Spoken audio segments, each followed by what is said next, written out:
오늘 2017년 마지막 주일 마지막 날입니다. 오늘도 하나님께서 여러분과 함께 하셔서 2017년 마지막을 잘 마무리하시기를 바랍니다. 오늘 마지막 날 마지막 주일 우리가 함께 나눌 말씀은 누가복음 17장 1절에서 4절인데요. 이 말씀의 내용은 어떤 사건이 있는 것도 아니고 어떤 예도 있는 것도 아닙니다. 예수님께서 제자들에게 주신 몇 가지 당부의 말씀, 진리와 교훈의 말씀이 있습니다. 이런 것들을 우리가 보통 잠언이라고 말을 합니다. 오늘 보면은 예수님께서 제자들에게 해주신 한 3가지 정도의 잠언의 말씀이 있습니다. 물론 이 잠언의 말씀이 서로 연결되기도 하지만 특별히 연결은 없지만 제자들이 꼭 새겨들어야 될 그런 귀중한 말씀이 있습니다. 자, 그 첫 번째 예수님께서 제자들에게 주시는 말씀이 1절에 이렇게 증거합니다. 제가 한 번 더 읽어드리겠습니다. 예수께서 제자들에게 이르시되 실족하게 하는 것이 없을 수는 없으나 그렇게 하게 하는 자에게는 화로다. 간단하게 말씀드리자면은 실족하게 하는 일, 실족하는 일이 일어난다는 것입니다. 그러나 의도적으로 다른 사람을 실족하게 하는 사람에게는 화가 있을 것이다. 이 말씀입니다. 자, 여기서 초점은 실족하는 일이 일어난다. 여기에 초점이 있는 것이 아니고 다른 사람을 실족하게 하는 것이 이게 아주 큰 무시무시한 잘못이라는 것입니다. 자, 오늘 다른 사람을 실족하게 하는 것, 이것을 헬라어 원본을 보면은 스칸달론이라고 되어 있습니다. 이 스칸달론이 우리가 잘 아는 영어 단어 스캔들입니다.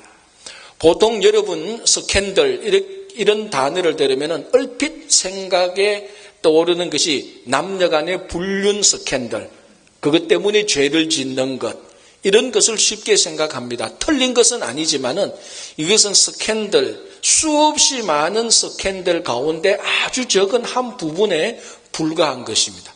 스칸달론, 이것은 다른 사람을 걸려서 넘어지게 하는 것 또는 다른 사람을 죄를 짓게 하는 것, 이런 것입니다. 이것이 바로 스칸달론, 스캔들인데 한국말이 참 좋습니다. 한국말로는 걸림돌입니다. 그래서 오늘 예수님께서 하신 말씀은 우리가 살아가는데 어쩔 수 없이 우리가 걸림돌이 될 수 있는 일이 생깁니다. 그러나 그것보다 더 중요한 것은 우리가 의도적으로 아니면 우리가 뻔히 알면서 다른 사람에게 걸림돌이 되어서 그 사람이 실족하고 그 사람이 죄를 짓고 때로는 그 사람이 교회로부터 때로는 믿음으로부터 떠나게 하는 일이 일어나서는 안 된다는 말입니다. 예수님께서 이런 일을 얼마나 중요하게 여겼는가 하면 오늘 본문 2절에서 다른 사람을 실족하게 하는 일은 또는 다른 사람을 실족하게 하는 사람은 연자맷돌을 목에 걸고 목에 메고 바다에 빠져 죽는 것이 더 낫다. 이 정도까지 말씀하십니다. 물론 이거는 비유의 말씀입니다. 여러분, 연자맷돌이 굉장히 무겁습니다. 우리 가운데 어느 누구도 연자맷돌을 목에 메고 바다에 빠져서 살아남을 사람은 아무도 없습니다. 이 무시무시한 말을 예수님께서 하셨습니다. 어떤 사람에게 다른 사람을 실족하게 해서 그 사람이 믿음에서 떠나게 하는 일을 만드는 사람은 차라리 바다에 빠져서 죽는 것이 낫다. 이 정도까지 예수님께서 심각하게 말씀을 하셨습니다. 다른 사람을 실족하게 하는 것은 굉장히 예수님께서 심각하게 보신 것입니다. 이스라엘 백성들이 출애굽 여정 가운데서 그 광야 생활을 다 마치고 가나안 땅에 들어갔습니다. 그때 하나님께서 여호수아에게 무엇이라고 말씀하셨는가 하면 너희들이 가나안 땅에 들어가서 이방 민족들을 다 멸하라라고 말을 했습니다. 이게 참 사실 논쟁이 됩니다. 어떻게 사랑의 하나님께서 가나안에 살고 있는 이방 민족을 다 진멸하라 이렇게 말씀하실 수 있는가? 그래서 혹자는 이것이 인종혐오다, 혹자는 하나님의 잔인함, 하나님의 폭력이 드러났다, 이렇게 해서 논쟁이 많이 되고 있습니다. 분명히 그 본문을 보면은 인종혐오라든지 폭력과 잔인이 그대로 드러납니다. 어떻게 가나안에 있는 이방 민족을 다 진멸하라, 다 죽여라까지 하나님께서 말씀하실 수 있는가? 그래서 심지어 어떤 사람은 이 본문에 걸려서 하나님을 믿는데 굉장히 많이 실족하게 되는 경우도 있습니다. 그러나 그 본문은 인종혐오가 그리고 폭력이나 잔인함이 초점이 아니고 신앙의 걸림돌이 초점입니다. 그래서 요수아 23장 12절 13절을 보면은 하나님께서 요수아에게 이런 의미로 말씀하십니다. 만약에 너희들이 가나안 땅에 들어가서 이방 민족과 혼인하게 되면은 그 이방 민족들이 너희들에게 올무가 되고 덫이 되고 가시가 되고 채찍이 될 것이다.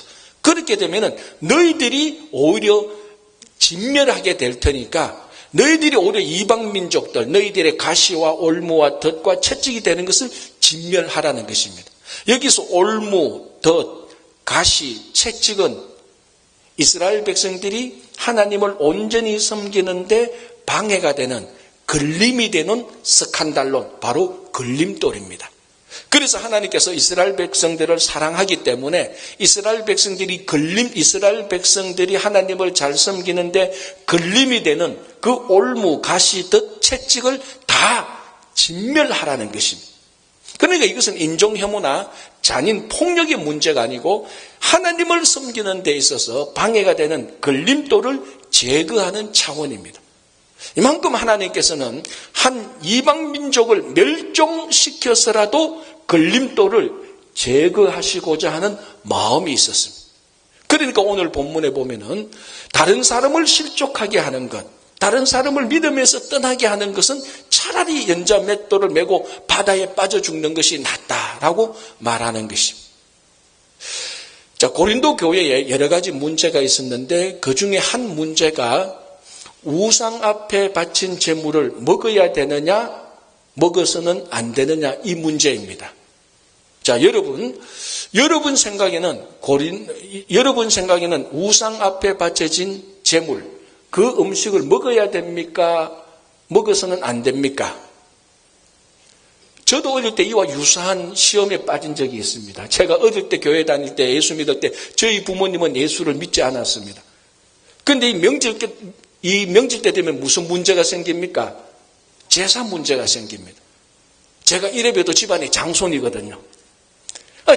제사 드리러 들어가야 됩니다. 그런데 교회에서 어릴 때 성경 공부한 건 있었어. 이 제사는 우상 숭배는 거고 귀신 섬기는 거고 제사 드리는 거는 당연히 안 되고 그 제사 앞에 드린 음식 먹는 것도 먹어서는 안 된다. 이게 교회에서 배운 게 있어가지고 늘 시험거리입니다. 다행히 저희 부모님이 교회는 안 다녀도 마음이 열린 분이라서 장손이지만 제사를 빼줬습니다. 그 음식 먹는 것은 늘 그래도 저한테 마음에 끄리낌이 있었습니다. 그런데 이 고린도에서 바로 그 문제가 생겼습니다. 자, 이 음식을 먹어야 됩니까? 먹지 않아야 됩니까? 사도 바울이 고린도전서 10장에서 이렇게 말하고 있습니다. 제가 한번 읽어드릴게요.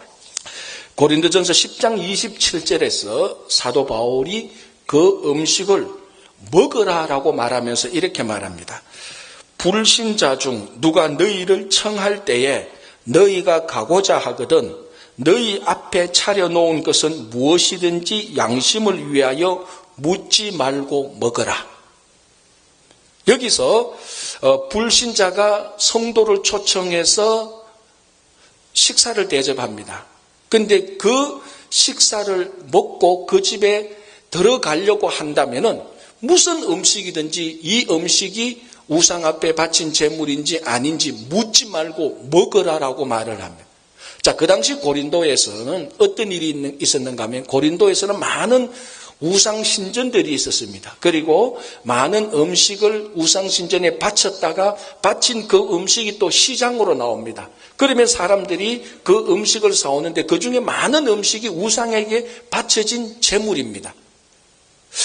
그 고린도에 있는 성도는 그걸 아는 것이죠. 내가 오늘 내 친구 누구누구가 나를 초청했는데 내가 그 집에 가서 저녁을 먹으려면 분명히 몇 가지 음식은 우상에게 바쳐진 제물일 것인데 내가 그 음식을 먹어야 되냐 안 먹어야 되냐. 만약에 너가 그 사람의 초청에 응해서 그 집에 들어가서 그 저녁 테이블에 앉는다면 너를 초청한 불신자를 위하여서 묻지 말고 이것이 어디 음식이냐 우상에 바쳐진 것이냐 묻지 말고 잠잠히 그 음식을 먹으라는 것입니다.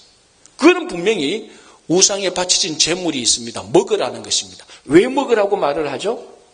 너를 초청한 사람이 비록 불신자이든 아니든 이 음식을 내어놓았을 때 너가 그 음식을 거절했을 때 그 사람이 실족할 수 있다는 것입니다. 어떻게 생각하면은 우리가 당당히 우리에게 우상 앞에 바쳐진 제물을 내어놓는 사람 앞에 당당히 이렇게 말하는 것이 더 좋은 신앙일 수가 있습니다. 여보게, 나는 예수를 믿는 사람이네. 내가 보니까 이 음식은 우상 앞에 바쳐진 제물이네. 그래서 나는 이 신앙의 양심으로서 이 음식을 먹을 수가 없네. 나를 이해해 주게. 참 예의 바르고 이 말이 더 맞는 것 같은데 사도 바울은 그 말조차도 너를 초청한 어떤 불신자가 그 말에 걸려서 넘어질 수가 있다는 것입니다. 그 말을 하지 말고 그냥 묻지 말고 음식을 먹으라고 말을 합니다. 자, 그리고 바로 그 다음 구절에는 이번에는 그 음식을 먹으라라고 말을 합니다. 아니, 먹으라는 건지 말라는 건지. 자, 왜 먹으라고 말하는지 한번 볼게요. 고린도전서 10장 28절입니다. 누가 너희에게 이것이 제물이라 말하거든 알게 한 자와 그 양심을 위하여 먹지 말라. 앞에서는 먹으라 그래놓고 이제는 먹지 말라라고 말합니다. 왜 먹지 말라고 말합니까? 어떤 사람이 그 테이블 위에 차려진 음식을 딱 보고 이것이 우상 앞에 바쳐진 제물인 줄 압니다. 그래서 나에게 말합니다. 야, 이것은 우상 앞에 바쳐진 제물인데 너가 성도로서 먹을 수 있느냐? 그러면 내가 그 이야기 듣고 내가 이 음식을 먹었다가는 이 사람이 시험에 빠지겠구나. 실족하겠구나. 그러면은 이 음식을 먹을 자유가 있는데도 내가 안 먹는 것입니다. 자, 음식을 먹어야 됩니까? 안 먹어야 됩니까? 우상 앞에 바쳐진 예물을 먹으라는 겁니까? 먹지 말라는 겁니까? 둘 다입니다. 먹어도 되고 안 먹어도 되고 안 먹어도 되고 먹어도 되고 먹느냐 안 먹느냐는 초점이 아닙니다. 무엇이 초점입니까? 너 앞에 앉아있는 사람을 실족하게 하지 말라는 것입니다. 자, 여기서 사도 바울이 정말 중요한 의미를 말하고 있습니다. 우리가 사도 바울이 썼던 편지를 보면 바울이 무엇을 굉장히 강조하고 있는가 하면 신앙의 자유를 굉장히 강조하고 있습니다. 여러분들이 갈라디아서를 읽어보면 얼마나 신앙의 자유가 중요한지 사도 바울이 분명하게 증거하고 있습니다. 또 다른 성경을 읽어보면 사도 바울은 신앙의 양심을 굉장히 중요하게 말하고 있습니다.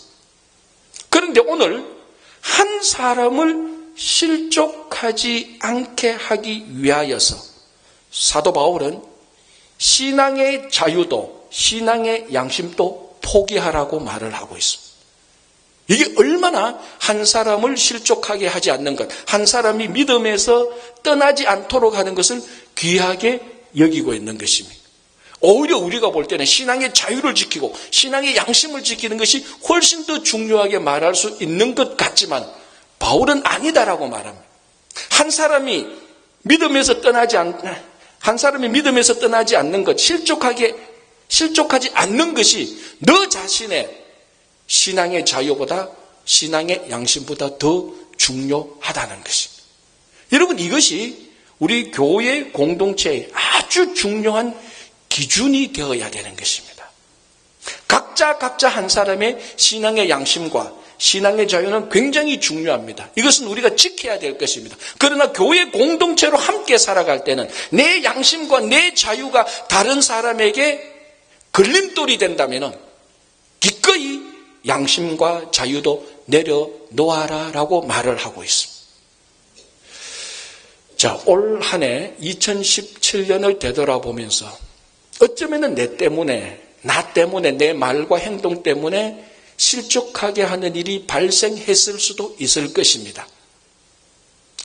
혹시나 우리 각자가, 저를 포함한 우리 각자가 제가 전혀 의도하지 않았는데 정말 나의 미련함 때문에, 미천함과 부족함 때문에 다른 사람이 실족했다면 우리가 오늘 정말 알듯 모르든 그것은 하나님 앞에 회개해야 됩니다. 그러나 더 중요한 것은 이제 앞으로는 정말 나의 말과 행실 때문에 다른 사람이 믿음에서 떠나는 일이 생겨서는 안 된다는 것입니다. 예수님은 차라리 연자맷돌을 메고 바다에 죽으라까지라고 비유로 말씀하고 있습니다. 이제 오늘이 2017년 마지막이고 내일부터는 2018년 한 해가 새롭게 시작됩니다. 정말 우리가 새로운 한 해를 맞이하면서 오늘 예수님께서 제자들에게 주신 이 잠언의 말씀을 들으면서 우리가 한 가지 결심해야 될 것은 내년 2018년도에는 정말 내 행실과 내 말과 내 삶을 통하여서 다른 사람의 걸림돌이 되지 않고 오히려 디딤돌이 되기를 간절히 바랍니다.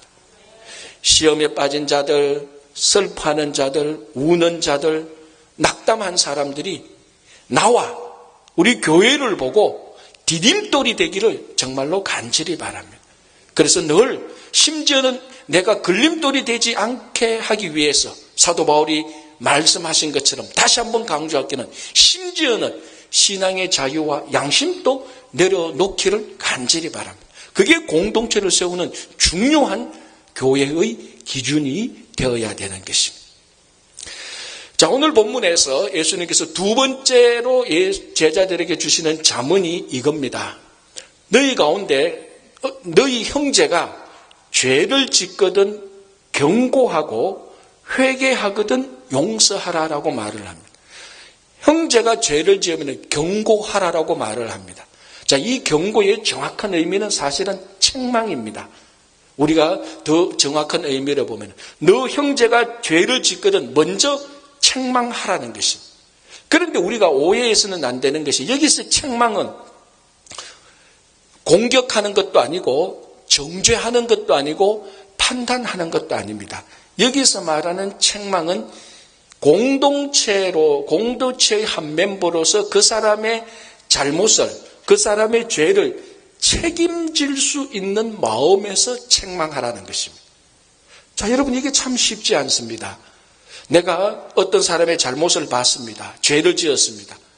그것을 지적할 수는 있고 판단할 수는 있고 비난할 수는 있고 쉽게 정죄할 수는 있습니다. 눈에 보이는 거니까. 그러나 책망에는 내가 책임을 져야 됩니다.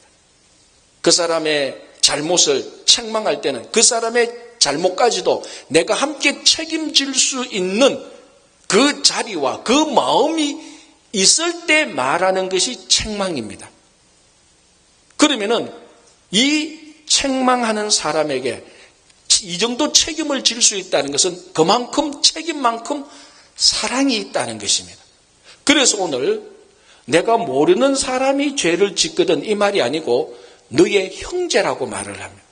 여러분 한번 생각해 보십시오. 형제에 대해서는 내가 책임질 수 있습니다. 내 가족이니까. 형제는 내가 사랑합니다. 그래서 내가 진짜 사랑하고 책임질 수 있는 사람이 죄를 지었을 때는 그 책임과 사랑으로서 잘못을 말할 수 있는 것입니다. 그런데 우리는 종종 성경에서 책망도 해야 되고 경고해야 된다고 하면서 사랑과 책임은 전혀 없이 그 사람의 잘못만 보고 지적하고 정죄하고 공격할 수가 있습니다. 오늘 예수님께서 형제가 죄를 지었을 때 책망은 결코 사랑과 책임이 없는 정죄나 판단이나 비난이 아닙니다.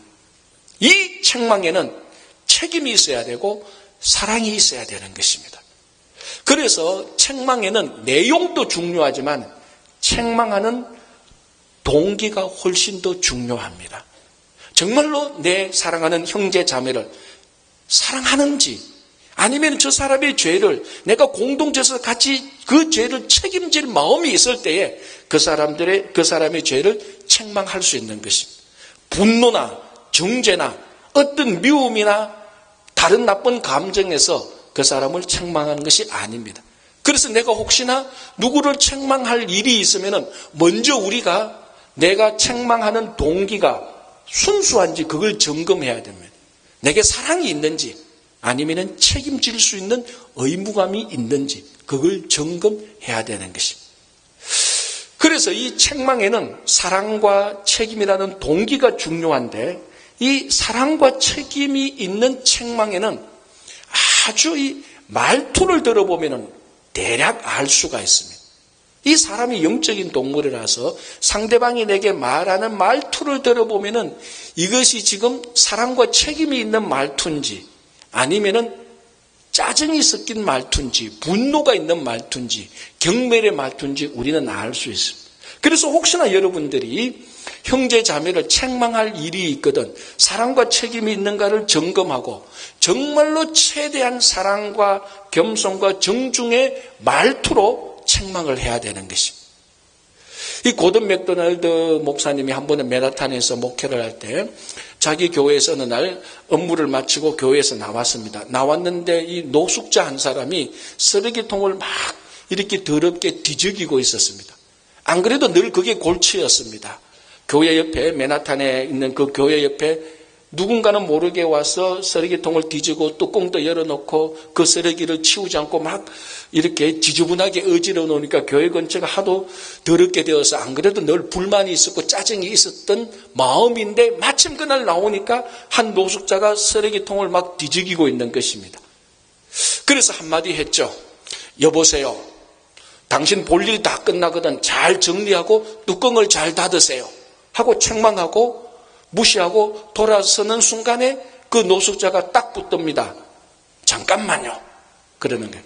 만약에 당신이 나에게 정중하게 부탁을 한다면 내가 기쁘게 그렇게 하겠습니다. 이렇게 노숙자가 말을 하는 거예요. 그때 이 고든 맥도날드 목사님이 한마디 단어에 가슴이 확 찔렸다고 말합니다. 정중하게. 왜? 이 고든 맥도날드 목사님이 이 노숙자를 보고 정중한 투로 말을 한다고 했지만은 그 말 속에는 경멸과 짜증이 섞인 책망을 했거든.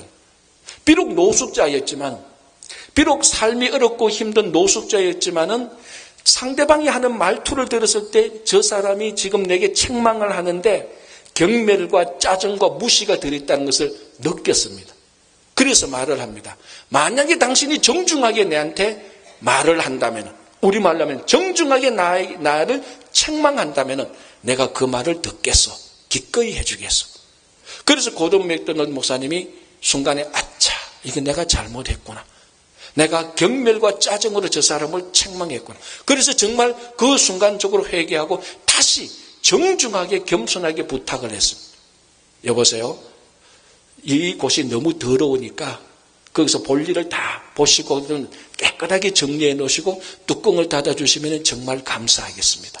그렇게 정중하게 말을 합니다. 그러니까 이 노숙자 분께서 알겠습니다. 기꺼이 해드리죠. 그래서 악수를 하고 깨끗하게 정리를 하고 갔다는 것을 자기 리더십에서 리더십에서 아티클을 쓰면서 그 얘기를 하고 있는 겁니다. 여러분, 이런 얘기는 우리 주변에 심심찮게 일어날 수 있는 얘기입니다. 그죠? 그러나 중요한 것은 이런 가벼운 일 가운데에서도 책망을 할 때 정말 내게 사랑과 겸손과 책임이 있는지 우리가 되돌아봐야 되는 것입니다. 그것이 없는, 사랑과 책임이 없는 책망은요, 오늘 예수님께서 말씀하신 책망이 아닙니다. 그건 우리가 분풀이하는 것이고 내가 화를 내는 것이고 다른 사람을 정죄하고 공격하는 것입니다. 그래서 오늘 우리가 이 책망과 책망 아닌 것을 잘 분별할 줄 알아야 되는 것입니다. 예수님은 책망을 하라 그럽니다. 너 형제가 죄를 짓거든, 너 형제가 잘못하거든 책망을 하라 그럽니다. 사랑과 책임감으로. 자, 여기까지는 책망을 하는 사람의 입장입니다. 그런데 이 책망이라는 것은 하는 사람이 있으면 듣는 사람이 있습니다. 책망을 하는 사람도 중요하지만 똑같이 그 책망을 듣는 사람도 중요합니다. 잠언 9장 8장에서요. 책망에 듣는 사람에 대해서 이렇게 말하고 있습니다. 잠언 9장 8장인데 제가 읽어드릴게요. 거만한 자를 책망하지 말라. 그가 너를 미워할까 두려우니라. 지혜 있는 자를 책망하라. 그가 너를 사랑하리라. 제가 이 구절을 보면서 한 가지 생각이 떠올랐습니다. 내가 거만한지 아니면은 지혜 있는 자인지 확인해 보는 방법이 있습니다. 책망해 보면 됩니다. 누구를 책망했는데, 제가 만약에 누구를 책망했는데, 사랑과 책임감으로 책망했는데 그 사람하고 내하고 관계가 더 좋아지면은 그 사람은 지혜로운 사람이고, 진짜 사랑과 책임감으로 책망했는데 원수 관계가 되면은 그 사람은 거만한 사람입니다. 물론 책망하는 사람이 사랑과 책임감으로 책망했다는 전제 하에서 말입니다. 그러니까 책망하는 자도 중요하지만 듣는 자도 거만하다면은 어떤 잘못이 있어도 책망해서는 안 됩니다. 그래서 책망할 때는 이 사람이 책망을 들을 자인지 듣지 않을 자인지 분별하는 것도 굉장히 중요합니다. 절대로 거만한 자가 책망해서는 안 됩니다. 거만한 자가 아무리 나쁜 잘못을 지어도 그 거만한 자를 책망해서 고쳐지는 경우는 하나도 없습니다. 더 상황이 악화됩니다. 그러나 정말 지혜로운 자를 책망하면은 이 지혜로운 자는 지혜로워질 뿐만 아니라 더 성숙해집니다. 북이스라엘의 가장 유명하게 나쁜 왕 이름이 아합 왕입니다. 그런데 신기하게도 이 아합 왕이 나라를 다스릴 때 그 나라에 미가야라는 참된 선지자가 있었습니다. 그런데 이 미가야라는 참 선지자가 아합 왕을 볼 때 하는 일마다 전부 다 나쁜 일만 하는 겁니다. 그러니까 미가야가 왕 앞에 나와서 책망을 합니다. 그런데 아합 왕이 듣기에는 전부 다 자기한테 나쁜 말만 하니까 이 미가야 선지자를 계속 무시합니다. 자, 이런 상황에서 남유다의 여호사밧 왕이 아합 왕에게 제안을 합니다. 우리가 동맹해서 아람 왕을 같이 치자. 우리는 원래 형제 국가니까 동맹해서 아람 왕을 치자. 이렇게 이제 동맹을 맺고 아람 왕하고 전쟁을 하러 가기 전에 여호사밧이 아합 왕에게 묻습니다. 이 나라에 선지자가 있지 않느냐? 선지자에게 우리가 한번 먼저 물어보고 전쟁하러 가자. 그러니까 아합 왕이 하는 말이, 선지자가 하나 있는데 늘 내게 나쁜 말만 해. 들을 필요 없어. 그냥 갑시다. 그러니까 여호사밧이 아닙니다. 그래도 들어야 됩니다. 그래서 어쩔 수 없이 미가야 선지자를 데리고 옵니다. 아니나 다를까 미가야 선지자가 또 아합 왕에 대해서 부정적으로 말합니다. 당신이 이 전쟁에서 올라가면 당신은 크게 망하고 죽게 될 것이다. 올라가서는 안 됩니다. 이렇게 말하니까 아합 왕이 여호사밧에게 말합니다. 보라고. 이 선지자가 내게 좋은 말 하는 거 하나도 없다고. 무시합시다. 그러면서 자기를 책망했던 미가야 선지자를 감옥에 가두고 전쟁에 갑니다. 어떻게 됩니까? 그 전쟁에서 아합 왕이 죽습니다. 얼마나 미련하고 거만한 왕입니까? 정말로 이 아합 왕에게 참된 책망을 해준 미가야 선지자의 말을 들었더라면 아합 왕은 자기도 살고 북이스라엘의 19명의 왕 가운데서 선한 왕으로 이름을 올릴 수 있었던 것입니다. 그러나 참된 책망을 하는 이 미가야 선지자를 거만했던 아합 왕은 더 미워하게 되고 감옥에 가두어 버리게 되는 것입니다. 그래서 잠언 9장 8장에서 말합니다. 거만한 자를 책망하지 말라. 관계만 더 악화될 뿐이다. 그러나 지혜로운 자를 책망하라고 말합니다. 자, 다윗이 나단에게 책망을 들었습니다. 나단 선지자에게. 그런데 다윗이 나단 선지자에게 들었던 책망은 사람이 들을 수 있는 가장 수치스러운 책망입니다. 여러분 한번 생각해 보십시오. 한 사람이 들을 수 있는 가장 수치스러운 책망이 무엇이겠습니까? 남녀간의 은밀한 일이 공개적으로 드러나서 그거 책망받는 겁니다. 여러분, 그것보다 더 부끄러운 일이 우리 가운데 없습니다. 특별히 동양 문화권에서 가장 부끄러운 일이 바로 그 일입니다. 그런데 나단 선지자가 다윗에게 와서 우리아의 아내 밧세바와의 간음 사건을 들추어내면서 그걸 직접적으로 바로 당신이 그 일을 한 것이라고 직접적으로 책망을 했어요. 무시무시한 책망이죠. 다윗이 어떻게 했습니까? 그 앞에서 그 책망을 받아들이고 고꾸라졌어요. 그래서 밤새도록 눈물을 흘리고 회개에서 가장 좋은, 가장 위대한 왕이 되는 것입니다. 자, 보십시오. 미가야 선지자가 아합 왕을 책망했습니다. 나단 선지자가 다윗 왕을 책망했습니다. 한 사람은 거만했기에 자기를 책망하는 미가야 선지자를 감옥에 가두고 더 악하게 되고 결국 자기는 죽게 됩니다.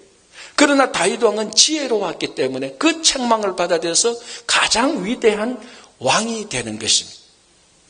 이 두 가지 경우를 보면서 우리가 발견할 수 있는 것이 뭡니까? 책망 안에는, 참된 책망 안에는 하나님의 은혜가 있다는 것입니다. 아합 왕을 책망했던 미가야 선지자의 책망에도 여전히 하나님의 은혜가 담겨져 있었습니다. 문제는 그만한 아합 왕이 그 책망 안에 있는 은혜를 발견하지 못해서 문제지. 그러나 다윗은 자기를 책망하는 그 책망 안에 하나님의 은혜를 발견하고 받아들였습니다. 참된 책망에는, 모든 참된 책망에는 하나님의 은혜가 있습니다. 이걸 우리가 책망의 은혜라고 말을 합니다. 요즘 시대가 하도 우울하고 힘들고 경쟁이 많고 그리고 피곤하고 지치고 좌절이 많아서 이 자기개발서 책 같은 것을 보면은 칭찬에 관한 많은 말들이 나옵니다. 사람 인간관계에서 칭찬을 하는 것은 참 중요한 일입니다. 칭찬은 정말 사람들을 세워주고 용기를 주고 기쁘게 하고 일 잘하는 사람을 더 잘하게 해줍니다. 칭찬이 나쁜 것은 절대로 아닙니다. 정말 좋은 것이지만은 자칫 잘못 칭찬하면은 그 사람을 영원히 스포일하게 만들 수가 있습니다. 무슨 말인가 하면은 책망의 은혜는 잘못된 길을 가고 있는 사람, 죄인의 길에 서 있는 사람에게 책망의 은혜는 꼭 필요합니다. 그런데 잘못된 길, 죄인의 길에 있는 사람에게 책망의 은혜 대신에 칭찬을 한다면 이 사람은 영원히 죄인의 길과 잘못된 길에서 벗어나지 못합니다. 칭찬이 한 사람을 세워주고 힘과 용기를 주듯이 책망의 은혜는 잘못된 길을 가고 있는 사람, 죄인을 회개시켜서 정말 그 사람을 올바르게 세워줄 수 있습니다. 자, 우리 가운데 지금 잘못된 길에 내가 하나도 없다라고 감히 말할 수 있는 사람이 누구겠습니까? 아니, 우리는 근본 자체가 죄인입니다. 정말 죄인에게, 정말 잘못된 길에 한 발이라도 담그고 있는 나에게, 우리에게 필요한 것은 칭찬도 필요할 수 있지만 더 우선적으로 중요한 것은 참된 책망입니다. 참된 책망의 은혜가 우리 모두에게 필요합니다.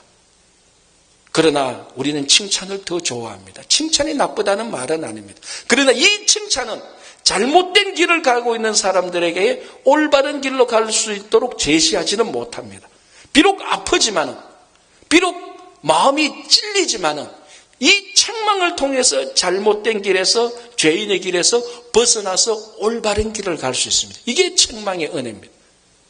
자, 오늘이 딱 책망의 은혜를 받기에 적당한 날입니다. 2017년 마지막 날입니다. 오늘 우리 속에 있는 잘못된 길을 우리가 스스로 드러내어서 하나님의 책망을 받을 때, 하나님 말씀의 책망의 은혜를 받을 때 오늘 잘못된 길을 고쳐야만 2018년 한 해 올바른 길을 갈 수 있습니다.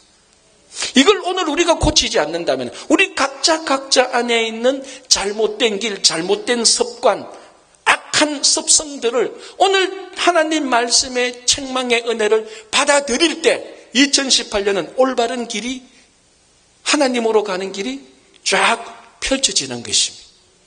그래서 여러분 정말 오늘 이 마지막 날을 보면서 우리가 다 죄인인데, 마지막 날에 있어서 내가 다 죄인인데 내 안에 실제적인 잘못된 길이 참 많은데, 오래된 중독된 잘못된 길, 습성, 악한 습성들이 많은데 이건 칭찬을 들어서 해결되는 것이 아니고 하나님 말씀의 책망의 은혜를 받아들여서 올바르게 고쳐지기를 간절히 바랍니다. 자, 이렇게 죄를 지은 사람에게 책망을 하고 그 사람이 회개하거든 7번이라도 용서해 주라라고 말을 합니다.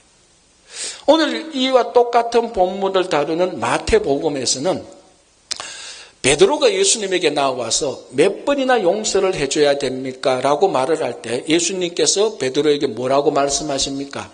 70번씩 7번이라도 용서해 주라. 자, 곱셈을 하면 몇 번이죠? 예, 이게 이제 벌써 어려운 나이, 이 답을 찾기에도 어려운 나이가 됐습니다. 77이 49, 동그라미 하나 더 붙여서 490번. 숫자적으로 따지자면은 490번이라도 용서해 주라는 것입니다. 물론 이것이 그러면 491번은 안 되느냐? 그런 말은 아니죠. 그런데 참 재미있는 것은 어떤 한 분이 그 말을, 물론 그 말이 숫자적인 의미는 아니지만 숫자적인 의미를 그대로 한번 받아들여서 이 말의 의미를 해석해 봤습니다. 참 재미있습니다. 하루 24시간인데 잠자는 시간 8시간을 빼면은 16시간입니다. 그러면은 16시간 동안에 오늘 예수님께서 말씀하신 그 말씀을 그대로 액면 그대로 받아들여서 16시간 동안에 490번을 용서해 보면은 2분에 한 번씩 용서를 해야 된다는 것입니다.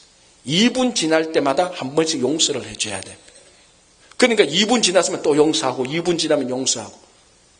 여러분, 우리가 하루에 밥을 3끼만 먹어도 밥 먹는 것은 일상적인 일이 됩니다. 그렇다면 하루에 2분에 한 번씩 용서를 한다면 용서는 우리 삶의 일상적인 일이 되는 것입니다. 무슨 말인가 하면 용서는 특별한 일이 아니라 용서는 성도의 일상적인 일이 되어야 된다는 것입니다. 용서는 성도의 기본적인 삶의 양식이 되어야 되는 것입니다.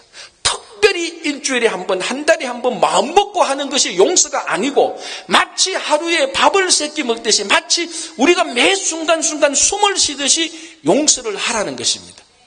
왜 그런 줄 아십니까?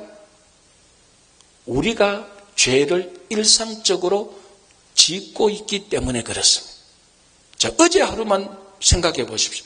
내가 어제 하루에 한 번도 죄를 짓지 않았어라고 자신 있게 말할 사람은 아무도 없어요. 내가 생각해 보니까 한 3번 정도밖에 안 지어서 천만에.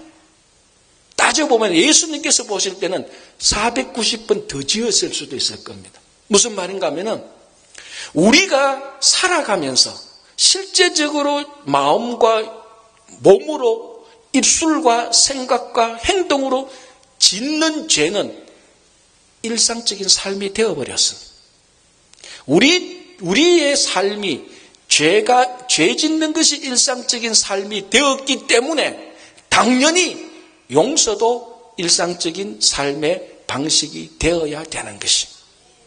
특별한 일이 아닙니다. 매일 매 순간 용서하는 것이 우리 성도의 삶이 되어야 되는 것입니다. 자, 다시 한번 77이 49 하면 490번입니다. 이건 숫자적으로 490번도 많지만은 490번, 70번씩 7번이라도 용서하라는, 그리고 이 7의 숫자를 사용한 것에 있어서 의미는 완전하게 용서해라, 무제한으로 용서하라는 것입니다. 우리가요, 참 숫자의 제한을 많이 두는데 특별히 누구를 용서할 때는 참 이 숫자에 쫀쫀하게 제한을 많이 둡니다. 그래서 우리가 이런 소리 잘하잖아요. 이번 딱 한 번만 봐준다. 딱 한 번만 봐준다는 거. 그래서 한 번 봐줬는데 안 돼요. 진짜 한 번이다. 또 안 돼요. 그러면 뭐하는 거야? 3세판이야? 왜 우리가 죄를 용서할 때는 숫자에 인색한지 모릅니다. 그런데 오늘 예수님께서 70번씩 7번이라도 용서하라. 무제한으로 용서하라는 것입니다. 왜 무제한으로 용서하라는 줄 아십니까? 우리가 죄를 무제한으로 짓고 있기 때문에 그렇습니다. 참 사람이 간사한 것은요, 사람을 용서할 때는 숫자에 아주 제한적이지만 우리가 죄를 질 때는 무제한으로 짓습니다. 습관적으로 계속해서 죄를 짓습니다. 중독성의 죄를 계속해서 짓습니다. 이 죄를 짓는 데는 숫자의 제한을 두지 않습니다. 용서하는 데는 숫자의 제한을 참 두는 게 우리의 습성입니다. 그래서 예수님께서 70번씩 7번, 즉 무제한으로 용서해라. 왜? 너가 짓고 있는 죄가 무제한이지 않느냐? 이 말입니다. 그래서 용서는 일상적인 삶이 되어야 하면서 무제한으로 용서를 해줘야 되는 것입니다. 용서에는 끝이 없습니다. 시작은 있지만 끝이 없습니다. 자, 또 한 가지 더 우리가 생각할 거예요. 오늘 예수님께서 형제가 죄를 짓거든 경고하고 그 형제가 회개하거든 용서해주면 좋지 않겠느냐. 이런 말투가 아닙니다. 말투가 무엇입니까? 용서하라는 것입니다. 명령입니다. 제안하거나 권면하는 것이 아니고 예수님께서 우리에게 용서라고 말씀하실 때는 반드시 해야 되는 명령입니다. 자, 우리가 그 명령을 들었을 때는 명령을 이행하는 것을 우리는 다른 말로 의무라고 말을 합니다. 즉, 용서는 우리가 다른 사람에게 해줄 수 있는 권리나 특별한 일이 아니고 반드시 해야 되는 우리의 의무입니다. 세상 사람들은 그렇게 생각하지 않습니다. 세상 사람들은 용서해줄 권리가 내게 있다라고 생각합니다. 그래서 내 마음이 풀려야, 내가 손해본 것을 배상받아야 내가 용서를 해준다라는 자기 용서의 권리를 주장합니다. 그러나 오늘 예수님은 용서의 권리가 아니고 용서의 의무를 말하고 있습니다. 용서하라. 반드시 해야 된다는 것입니다. 왜 그렇습니까? 우리가 용서를 먼저 완전히 받았기 때문입니다.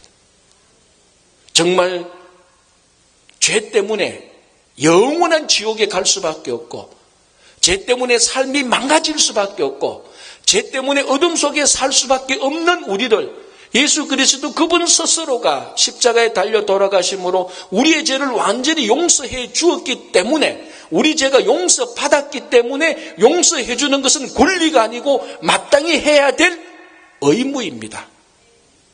무슨 말인가 하면은 여러분들이 용서를 안 한다면은 의무를 불이행하는 것입니다. 용서를 안 한다는 것은 의무를 행하지 않는 것인데 그것을 다른 말로 하면은 죄가 되는 것입니다. 그래서 오늘 나는 아직도 그 사람은 용서하지 못해. 나는 아직 그 일은 절대로 용서하지 못해. 이것은 의무를 행해야 될 사람이 해서는 안 될 말입니다. 어떤 일이든지 어떤 사람이든지 우리가 그 사람, 그 일을 용서하는 것이 의무입니다. 사실 따지고 보면은 우리가 지금 용서해야 될 일, 용서해야 될 사람보다 훨씬 더 흉측한 끔찍스러운 근본적인 죄를 우리가 용서받았으면서 용서하지 않는 것은 모순입니다. 그래서 예수님께서 용서하라. 이것이 너의 의무이다라고 말을 합니다. 오늘은 참 용서하기 좋은 날입니다. 소풍 가기 좋은 날이 있듯이 오늘은 진짜 용서하기 좋은 날입니다. 왜요? 마지막 날이잖아요. 한 해의 마지막 날이잖아요. 다른 날은 몰라도 올 2017년 한 해를 보내면서 오늘은 용서하기 좋은 날입니다. 여러분, 이 용서의 헬라어의 뜻 가운데는 내어 보내다라는 말이 있습니다. 용서는요, 내 마음에 묵힌 것, 얽힌 것, 다른 사람이 내게 나쁜 일을 한 것을 품고 있다가 릴리스, 내어 보내는 것입니다. 누가 줬습니까? 내게 나쁜 일을 한, 내한테 한 가해자가 줬습니까? 그것을 내어 보내는 내 마음이 줬습니까? 내 마음이 좋은 것이죠. 그래서 용서는 가해자를 살리는 것이 아니고 용서하는 그 사람을 살리는 것입니다. 그 좋은 날이 오늘입니다. 2017년 마지막 날. 오늘 하루를 보내면 한 해가 지나가고 새로운 한 해를 맞이하게 됩니다.